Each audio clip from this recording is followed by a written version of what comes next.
일제강점기였던 1942년의 매서운 어느 겨울날, 한 청년이 홀로 사도섬의 눈바람을 뚫고 광산 사무실로 들어섰습니다.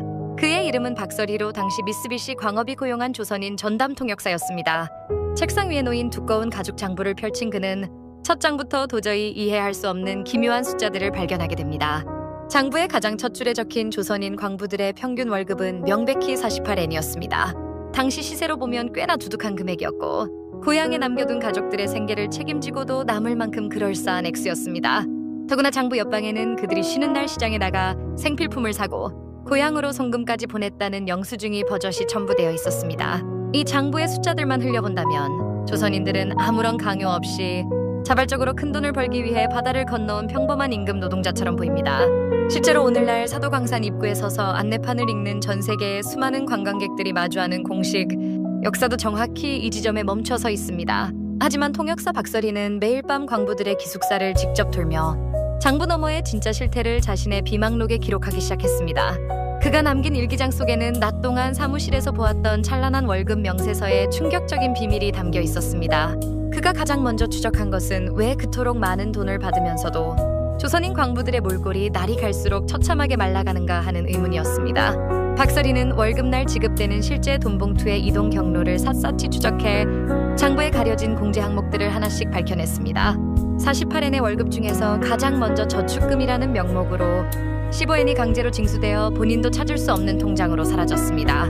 여기에 밥값과 기숙사비라는 명목으로 다시 10엔이 깎여나갔고, 갱도 안에서 쓸 도구 대여료와 작업복값마저 노동자의 몫으로 청구되었습니다.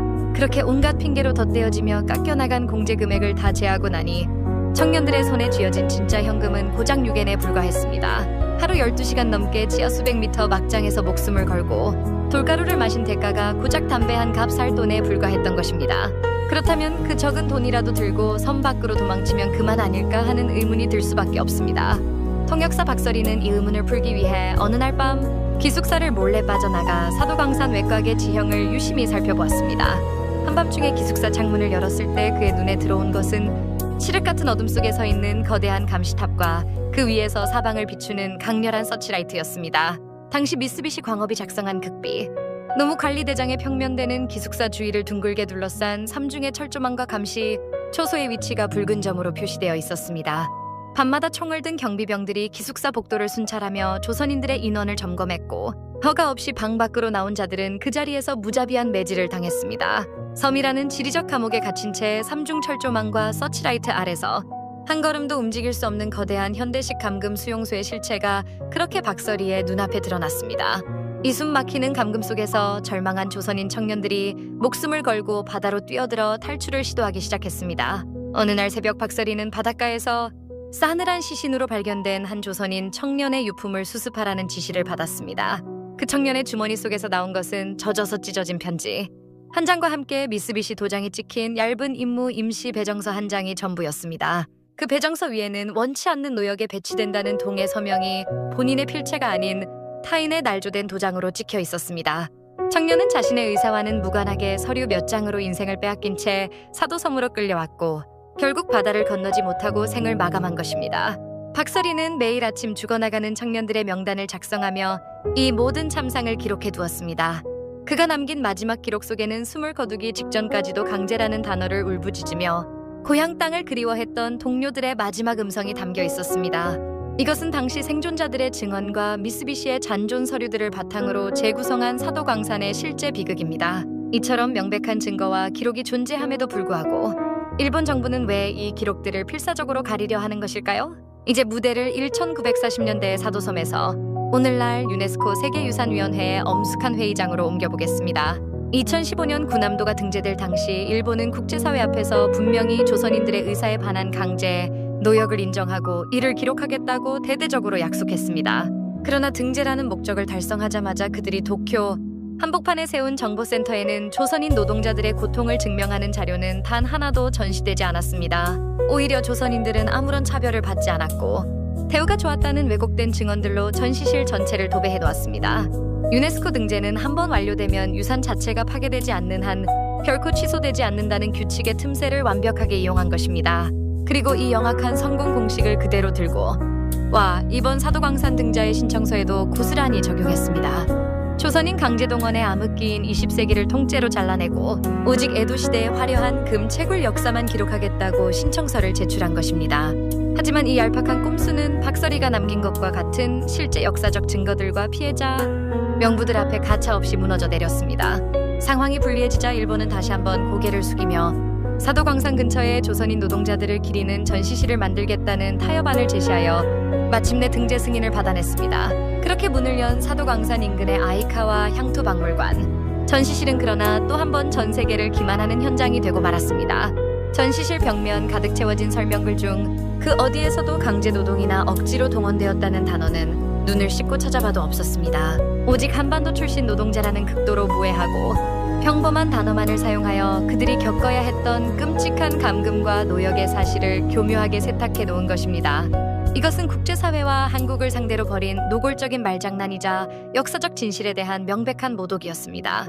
결국 이 졸렬한 꼼수를 지켜보던 유네스코, 세계유산위원회가 마침내 직접 움직여 공식적인 결정문을 발표하기에 이르렀습니다. 유네스코의 권고사항은 매우 구체적이고 단호했습니다. 현재 일본이 마련한 사도광산의 전시 수준은 전체 역사를 포괄하기에 턱없이 부족하며 국제사회의 기대에 미치지 못한다고 결론을 내렸습니다. 이에 따라 일본 정부는 사도광산의 전 기간에 걸친 전체 역사를 명확하게 다룰 수 있도록 전시 전략과 시설을 즉각 개선하고 한국 등 이해 당사국과 성실하게 대화에 임하라고 강력히 촉구했습니다. 일본이 돈과 외교력을 동원해 필사적으로 쳐놓은 거짓의 장막을 유네스코가 정면으로 찢어버린 것입니다. 도대체 일본은 왜 그 알량한 강제라는 단어 한마디를 적지 않으려고 나라의 격을 바닥으로 떨어뜨리고 유네스코의 권고마저 무시하며 버티는 것일까요? 그 진짜 내막을 들여다보기 위해 우리는 일본 우익 정계의 뒷골목과 거대, 대기업의 자금줄이 만나는 은밀한 금고를 열어보아야 합니다. 사도광산의 실제 소유주인 미쓰비시 머티리얼은 단순한 기업이 아니라 일본 자민당, 극우 세력의 핵심 자금줄이자 든든한 정치적 버팀목입니다. 만약 일본 정부가 공식적으로 사도광산에서 조선인들을 강제로 부렸다는 사실을 시인하고 문서로 기록하는 순간 미쓰비시는 전 세계 법정에서 쏟아질 대규모 강제징용 배상 소송의 직격탄을 맞게 됩니다. 미쓰비시 중공업을 비롯한 전범 기업들이 한국 대법원으로부터 자산, 압류 및 매각 명령을 받았던 실제 판결문들이 이 공포를 증명합니다. 글로벌 시장에서 활동하는 그들의 브랜드 가치는 인권을 짓밟은 잔혹한 전범 기업이라는 꼬리표를 평생 달고 다녀야 하는 치명적인 타격을 입게 됩니다. 결국 나라의 역사적 명예보다 내 정권을 유지해주는 재벌의 지갑을 지키는 것이 더 급했던 일본 기득권층의 속사정이 이 졸렬한 거부감의 진짜 배경인 것입니다. 여기에 더해 사도광산 지역구를 가문 대대로 물려받아 지배하고 있는 세습, 정치인들의 비겁한 생존 계산도 얽혀 있습니다. 이 정치인들에게 사도광산은 대를 이어 지역 주민들의 표를 쓸어 담아주던 찬란한 조상들의 영광이자 자부심 가득한 관광지입니다. 이곳에 조선인의 피눈물과 감금의 역사가 있었다는 사실을 공식 인정하는 순간 그들의 탄탄했던 보수표밭은 순식간에 붕괴될 것이며 정치 가문의 명줄은 끊어지게 됩니다. 국가의 정직한 역사보다 내 국회의원 배지가 더 중요한 정치가들이 진실의 입을 틀어막고 방어벽을 치고 있는 게 바로 사도광산 사태의 추악한 민낯입니다. 일본이 그토록 감추고 싶어 했던 이 어두운 진실을 세상에 드러내고 바로잡기 위해 이제 우리가 주목해야 할 것은 단순한 비난이나 감정 섞인 외침이 아닙니다. 우리는 가죽 장부에 숨겨진 공제 수치와 삼중 철조망의 도면, 그리고 통역사 박서리가 남긴 날카로운 기록이라는 지우지 못할 구체적인 증거들로 승부해야 합니다. 그들이 화려한 세계유산 마크를 자랑할 때마다 우리는 그 유산 밑바닥에 새겨진 조선인 청년들의 잔혹한 감금 일지를 선명하게 함께 보여주어야 합니다. 역사적 진실을 가리기 위한 저들의 끈질긴 시간, 끌기 작전은 결국 스스로의 도덕적 결함을 전 세계에 광고하는 꼴이 될 뿐이라는 사실을 똑똑히 깨닫게 만들어야 합니다. 과거 독일이 아우슈비츠 수용소를 세계유산으로 올리며 자신들의 과오를 세상 앞에 고백함으로써 비로소 국제사회의 도덕적 신뢰를 얻었던 것과는 너무나도 대조적인 모습입니다. 진실을 가두어둔 지하 갱도가 아무리 깊고 단단해도 그 속에서 터져나온 통곡과 역사의 기록은 반드시 지상 위로 올라와 스스로를 증명해내는 법입니다. 일본이 과거의 거울 앞에 당당히 서서 자신들의 부끄러운 가해의 역사를 솔직하게 인정하고 고개 숙일 때까지 우리의 정교하고 냉철한 감시의 눈초리는 절대로 흐려지지 않을 것입니다. 오늘 우리가 사도광산 뒤에 숨겨진 인간의 삶과 통제 시스템을 입체적으로 바라보고 이를 주변에 명확히 알리는 일이야말로 왜곡된 역사의 흐름을 바로잡는 가장 단단한 주춧돌이 됩니다. 화려한 황금의 역사 이면에 가려져 기적이라는 단어로 포장되어 온 사도광산의 실체를 똑똑히 마주하고 기억하는 것은 오늘날을 살아가는 우리 모두의 당연한 책임입니다. 상대의 얄팍한 단어 바꾸기 꼼수가 국제사회에서 더 이상 통용되지 않도록 우리는 더욱 날카롭고 이성적인 증거들로 그들의 도피로를 철저하게 차단해야 합니다. 그것이 바로 차디찬 지하 막장에서 억울하게 삶의 빛을 잃어가야 했던 수많은 이름 없는 조선인 청년들의 한 맺힌 영혼을 진정으로 달래주는 유일한 길입니다. 참된 미래의 동반자 관계로 나아가기 위한 첫 단추는 오직 감추어진 진실의 투명한 공개와 이에 대한 진심, 어린 참여에서만 시작될 수 있습니다. 여기 사도광산의 어두운 진실을 증명하는 최종적인 단서이자 결코 지울 수 없는 마지막 문서 한 장이 존재합니다. 그것은 1944년 일본 내무성이 작성한 극비 이주노무자 관리 실태조사 보고서입니다. 이 보고서 내부에는 사도광산에 동원된 조선인들의 노무 관계를 규정하면서 그들의 행동 자유를 제한하고 이탈 발생 시 즉각 관할 경찰서에 통보하여 강제 체포하도록 지시하는 특별 조항이 붉은 인장으로 선명하게 찍혀 있습니다. 일본 정부와 미쓰비시가 국제사회와 역사 앞에서 그토록 감추고 싶어 했던 강제라는 본질이 일본인 자신들의 손으로 기록한 관공서의 공식 문서에 고스란히 남아 있었던 것입니다.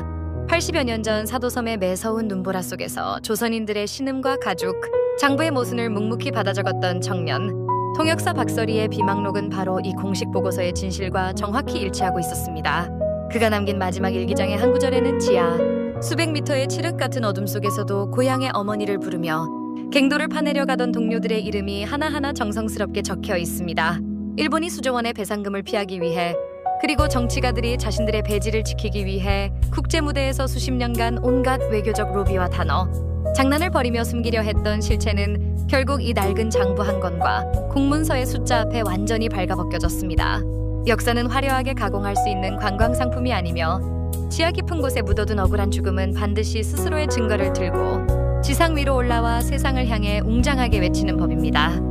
유네스코가 일본 정부의 정수리를 향해 내리친 올바른 알림 권고는 단순히 한국의 손을 들어준 것이 아니라 인류 보편의 양심과 역사적 정의가 살아있음을 증명한 준엄한 심판이었습니다. 이 단어 하나를 지우기 위해 일본은 수십 년 동안 이 모든 외교적 비용과 국제적 수치를 감수해왔던 것입니다. 이제 그들이 쌓아 올린 거짓의 성벽은 무너져 내리고 있으며 우리가 눈을 부릅뜨고 기억하는 한 사도광산의 진짜 역사는 결코 지워지지 않습니다. 칠흑 같은 암흑 속에서 통역사 박서리가 붙잡았던 그 진실의 펜촉은 이제 오늘을 사는 우리들의 냉철한 기록과 끈질긴 추적을 통해 마침내 사도광산의 거대한 침묵을 깨우는 영원한 빛이 되었습니다. 그늘 속에 감추어진 참혹한 실상과 부조리한 기만은 영원토록 덮어둘 수 있는 안개가 아닙니다. 우리가 진실을 붙들고 세상에 외칠 때 사도광산의 무거운 침묵도 마침내 깨어질 것입니다. 거짓된 포장이 벗겨지는 날 역사의 정의는 비로소 제자리를 찾게 될 것입니다. 그 정당한 역사의 복원을 향해 우리는 한 걸음도 물러서지 않고 나아갈 것입니다. 진실을 바로 세우는 그 역사적인 약속의 여정에 오늘부터 당장 행동으로 함께 동참해 주십시오. 수많은 역사의 눈들이 일본의 다음 행보와 교묘한 태도를 끝까지 지켜보고 있을 것입니다. 어떠한 왜곡과 타협도 용납하지 않는 우리의 강인한 목소리가 세상을 바꾸는 가장 큰 힘이 될 것입니다. 사도광산의 깊은 어둠을 걷어내고 밝은 정의의 빛을 비추는 일은 결코 멈출 수 없는 우리의 소명입니다. 그 위대한 싸움에 끝까지 함께해 주실 여러분의 흔들림 없는 용기와 강력한 지지를 간절히 부탁드립니다. 일본 정부의 가증스러운 왜곡과 기만 행위가 완전히 종식될 때까지 우리의 연대는 더욱 공고해질 것입니다. 전 세계 시민들이 함께 분노하고 행동할 때 사도광산에 감춰진 슬픔도 비로소 온전한 위로를 얻을 수 있습니다. 피해자들의 고통과 눈물이 잊히지 않도록 이 거대한 진실의 파도를 더욱 넓고 강하게 확산시켜야 합니다. 어둠이 아무리 깊어도 빛을 이길 수 없듯이 조작된 허위는 결코 준엄한 진실의 무게를 견디지 못합니다. 마침내 역사의 법정 위에 모든 진실이 낱낱이 밝혀지고 바로 서는 정의로운 역사의 목격자가 되어 주십시오. 그 찬란하고 준엄한 진실의 길을 향해 우리 모두 끝까지 흔들림 없이 감시하며 위대한 연대를 이어가야 합니다. 우리가 지금 이 순간에도 잊지 않고 기억해내는 역사적 진실의 한 조각이 미래 세대의 왜곡을 막아서는 가장 튼튼한 주춧돌이 됩니다. 역사를 잊은 민족에게 미래가 없다는 엄연한 경고를 가슴 깊이 새기며 우리는 정직한 역사의 기록을 수호하는 일에 온 힘을 보태야 합니다. 그 엄숙하고 소중한 사명감을 바탕으로 우리의 목소리를 더 넓고 깊은 울림으로 세상의 구석구석까지 힘차게 전파해 나아갑시다. 우리가 끝까지 행동하며 감시하지 않는다면 진실은 스스로를 변호할 수 없으며 침묵은 결국 왜곡을 일삼는 이들에게 또 다른 면죄부를 주는 비겁한 방조가 될 뿐입니다. 그렇게 우리는 단 한순간도 경계의 눈초리를 늦추지 않고 저들의 집요한 역사, 세탁 음모를 끝까지 파헤쳐 진실의 등불 아래 낱낱이 노출시켜야 합니다. 수많은 역사의 눈들과 양심적인 글로벌 연대가 힘을 모아 일본의 편협한 역사관과 졸렬한 이중 플레이를 매섭게 질타하고 바로잡을 것입니다. 사도광산의 통로마다 겹겹이 쌓여있는 그날의 참혹한 기억들이 완전히 복원되어 역사에 새겨질 때까지 우리의 전진은 단 한순간도 멈추지 않을 것입니다. 이 끈질긴 역사의 싸움에서 마침내 온전한 승리를 거두는 그날까지 눈을 부릅뜨고 끝까지 증언하는 진실의 감시자가 되어주십시오. 그 찬란하고 준엄한 승리의 날을 향해 우리는 오늘도 지치지 않는 걸음으로 당당하게 역사의 물줄기를 올바른 방향으로 돌려놓을 것입니다. 우리의 기억이 살아있는 한 사도광산에 감추어진 조선인들의 눈물은 마침내 온 세상에 그 명확한 정당성을 스스로 입증해 보일 것입니다. 지금 이 순간에도 사도광산의 어두운 막장 너머에서 우리를 바라보고 있을 그 수많은 원혼들의 슬픈 외침에 귀를 기울여 주십시오. 그들이 흘린 피와 땀이 단순한 잊혀진 과거로 끝나지 않도록 우리는 매일 더 또렷한 증거로 세상과 소통하며 저들의 거짓을 무너뜨려야 합니다. 어둠이 아무리 짙어도 결국 새벽빛의 자리를 내어주듯 조작된 역사는 결코 준엄한 진실의 법정에서 살아남을 수 없습니다. 마침내 역사의 진정한 정의가 바로 서고 모든 왜곡의 막이 걷히는 날, 우리는 떳떳하게 승리의 기록을 미래 세대에게 물려줄 수 있을 것입니다. 그 정의롭고 상식적인 내일을 만들기 위해 오늘부터 우리의 작은 관심과 실천을 더 크게 하나로 모아나가야 합니다. 사도광산의 진실을 밝히는 이 거대한 역사의 파도는 그 어떤 얄팍한 방해, 공작이나 비겁한 타협으로도 결코 막아서거나 되돌릴 수 없습니다. 우리가 매일 영위하는 평화롭고 소중한 일상 속에서도 역사의 왜곡을 막아내는 이 당연한 임무를 결코 소홀히 하지 않고 늘 마음속에 깊이 새겨두어야 합니다. 결국 이기는 것은 거대한 거짓의 성벽이 아니라 작지만 단단하게 연대한 수많은 진실의 목소리라는 사실을 우리는 지나온 역사를 통해 분명히 배워왔습니다. 그 위대하고 준엄한 역사의 판결문 위에 마지막까지 당당하게 진실의 정당성을 기록해 넣을 수 있는 용기 있는 목격자가 되어주십시오. 어둠을 헤치고 떠오르는 아침 해처럼 사도광산에 묻힌 슬픈 진실도 마침내 전 세계 아래 그 웅장하고 정직한 정당성을 온전하게 마주하게 될 것입니다. 그 정의롭고 명확한 역사적 복원의 그날까지 우리는 한치의 흔들림도 없이 당당하고 끈질기게 이 위대한 진실의 여정을 이어나갈 것입니다. 통역사 박서리가 남긴 그 마지막 일기장의 빈 페이지는 이제 오늘을 살아가는 우리들의 뜨거운 기록과 연대의 목소리로 가득 채워져야 할 시간입니다. 우리가 써내려가는 이 정의로운 진실의 한 줄 한 줄이 마침내 사도광산의 차가운 침묵을 깨우고 억울하게 눈감은 영혼들의 든든한 안식처가 되어줄 것입니다. 그 역사적인 동행의 길 위에 서서 마지막까지 눈을 떼지 않고 함께 감시하며 웅장한 진실의 역사를 완성해 갑시다.